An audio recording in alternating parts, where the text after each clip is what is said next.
आता पाहूयात विस्तृत बातमीपत्र। जत तालुक्याला काल सायंकाळच्या सुमारास वादळी वारा आणि पावसानं झोडपून काढले। या नैसर्गिक आपत्तीत अनेक घरांचं आणि शेतीचे मोठे नुकसान झाले।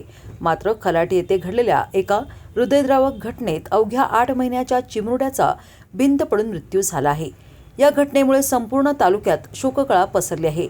जत तालुक्यातील खलाटी परिसरात आनंदा बिरू शेजूळ यांचं कुटुंब वास्तव्यास आहे।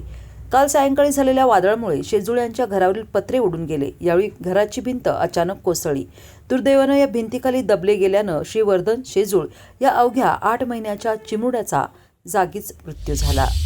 काल कोणीकोणावर व पंचकृषीत काल 13 तारीख काल संध्याकाळी साधारणपणे 5 वाजता मोठ्या प्रमाणात अवकाळी पाऊस आणि पावसावरून मोठा सुसाट असा वारा आला आणि या वाऱ्यामध्ये गावातील अनेक घरांचे पत्रे उडून गेले। त्याचबरोबर अनेक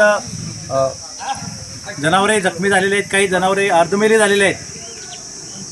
आंब्याच्या बागात तर जवळजवळ पूर्ण आंबे पूर्णपणे जमीनदोस्त झालेले आहेत। तरी लवकरात लवकर या लोकांना पंचनामे होऊन त्यांना लवकरात लवकर शासनाकडून मदत मिळावी आणि जे उघड्यावर घरी पडलेले आहेत त्यांना लवकरात लवकर आर्थिक सहाय्य मिळावं अशी मी विनंती करतो।